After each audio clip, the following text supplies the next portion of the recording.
Moss Motovlog. Andito pa rin po tayo sa Makina Moto Show at papakita ko sa inyo yung dalawang nilabas ng Suzuki. Isang V-Strom 160 which is yung adventure bike na lower displacement at yung trail ready na DR160. Kahapon tinakil natin yung V-Strom 160. Tingnan nyo na lang sa mga video natin kung di mo pa napapanood.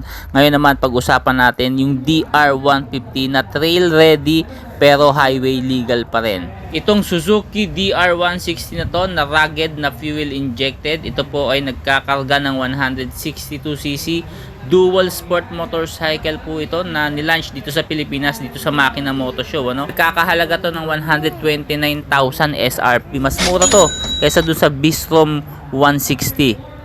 At base sa nakikita nyo, nakadirayos po ang gulong na to, na ito po ay size 19 sa harapan, size 17 naman po sa likod. Naka disc brake na rin po yan mga bossing at equip po ito ng single channel ABS. LED na po all the way lahat, pati turning lights nito mga bossing. Wala ka na makikitang debumbilya pa.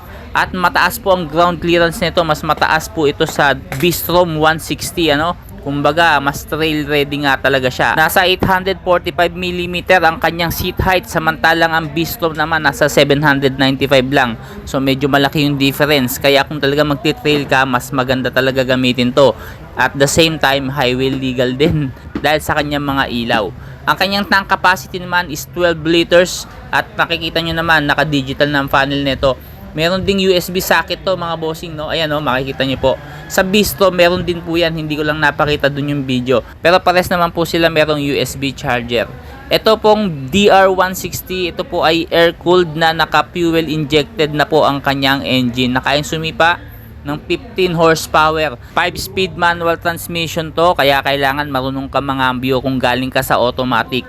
Meron tong bigat na 138 kg, mas magaang to ng konti kesa dun sa V-Strom 160. Kung yung V-Strom 160 nakatono pang adventure at light off-roads, itong DR160 naman ay naka-setup para sa low to mid-range torque. Mas malakas ang kanyang arangkada lalo na sa mga rough roads at yung mga paahon na kondisyon ng kalsada.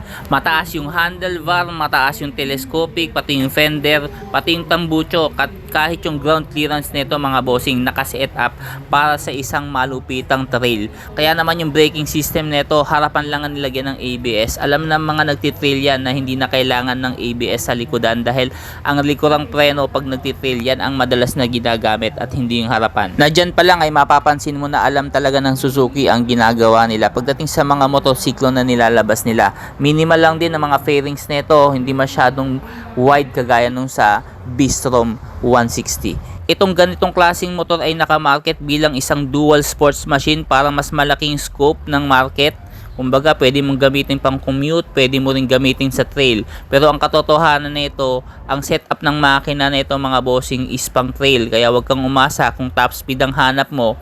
Kung gagamitin mo sa long stretch na mahabaan, chill ride ka lang dito mga bossing, Kulang-kulang 100 lang ang mga top speed mo. Kahit lumampas ka ng konti, lalo na kung tuloy-tuloy, ganun lang talaga siya, hindi na siya dumudulo pa ng husto. Kumbaga, chill ride lang talaga yung setup ng makina. Di kagaya ng mga underbone na 150cc class din mga boss, yun talaga design pang city o yung pang long stretch mahabaan, may dulo yun. Kahit 6 gear umaabot yung kanyang setup ng makina. Depende talaga sa motor yan kung ano ang gagamitin mo at mas trip mo. Pero kung ganitong setup, magandang magandang setup ng motor to, mas maganda to kasi nga mas maganda yung kapasidad mo lalo na sa mga iba't ibang klase ng kalsada. At syempre at the same time, may pag-iingat ka kasi nga hindi ka matutokso na isagad yung motor mo dahil alam mong kapasidad na hanggang dun lang siya. Ang counterpart nito, yung mga kalaban niya sa market, meron tayong Honda CRF 150L, nagkakahalaga yun ng 147,900. Meron ding Hero Pulse X, nasa 140,000 pesos naman po yun. Meron ding Kawasaki KLX 150, nagkakahalaga naman ng 136,900.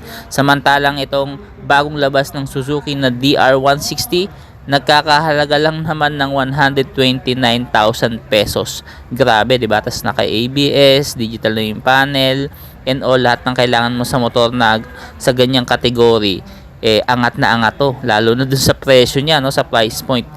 So maganda talaga yung medyo nagpapahuli ka rin ng konti pag nagre-release ng motor no. Kumbaga na-adjust mo yung mga kalaban, nakikita mo yung price point, pwede mo ibaba ng gusto. At ito ay malaking price deal to, kumbaga magandang price deal to. Marami nagsasabi na sa Haojue daw ang makina. Yes, pwede po yun dahil nga ang Haojue sa China ay co-partner din po yan ng Suzuki. At hindi lang po Haojue ang partner nila, may partner din sila sa India na kung saan yung mga Indiano naman na Suzuki din ang gumagawa dun sa bansa nila. Kasi kung mismong sa Japan pag gagawin yan, mataas ang production cost. Syempre, kung sa mga bansa na yun, dun malalakas yung mga motor, dun na po ginagawa talaga yan. At sabi nila, marami nagsasabi na ito po ay gawang China. Yes, gawang China ang Haojue, partner ng Suzuki. Pero syempre, ang Suzuki, tandaan natin, hindi naman bumibitaw yan ng alanganin. Syempre, alam nila at aware sila sa ginagawa ng mga Chinese manufacturer sa bansa na yon. Kumbaga may basbas at alam na alam nila yan. At para sabihin ko sa inyo, ang Haojue napakatibay po niyan. Meron kaming Haojue dito sa bahay, almost 20 years na umaandar pa yung pan-tricycle. Para sa kaalaman nyo lang, mga 2006 or 2007 yata dumating ang Haojue dito sa Pilipinas. Yung nga lang como tayo nakapokus tayo sa Honda Wave, XRM, yung mga sikat na brand, hindi natin napapansin yung mga ganitong pan-tricycle. Kumbaga kung kukuha ka ng pan-tricycle, mag-SYM ka na lang kesa mag Haojue ka, di ba? Saka tingin ko isa pang issue kaya nawala yung Haojue. Siyempre pag tinanong ka ng tropa mo, ano ba motor mo pre? Haojue. Anong Haojue? Di ba? Wala sa sikat kaya nawala po siya. Pero hindi ibig sabihin nun, hindi matibay yung makina mga boss. Anyway, itong concept bike na to ng Bistrom 160 mga bossing, pwede mo palagyan ng crash guard, meron din yung mga padded dito sa handle. Tapos kung iba-iba pa na pwede mong i-upgrade, lalo na kung mag-adventure ka talaga, adventure, kumbaga Philippine Looper na yung datingan mo, available din tong ganitong klaseng motor mga bossing, yung ganitong setup. Ganon din dito sa DR160, pwede mo ring setupan na ganito, yung pang touring style na rin talaga, kompleto na, may mga padded, crash guard, tapos may mini driving light din yan. Syempre, may additional po yan na bayad, na magiging available na po yung mga yan April 17 po sa mga kasa, yung mga dealership na malapit sa inyo. Kung wala man yun ay pwede kayong umorder din sa kanila, pwedeng mag pre-order na po dyan.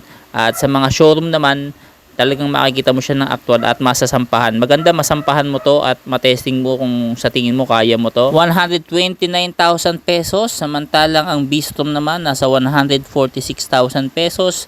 Napakagandang deal nito mga bossing para ngayong taon, para pagpilian kung anong motor ba yung maganda at babagay na aakma sa panlasa mo at aakma din sa riding habits mo. Anyways, akala ko ilalabas din ng Suzuki yung Bergman 125 na bago na yung design, yung version 2. Yung pala hindi, next year daw sabi ng mga staff dito.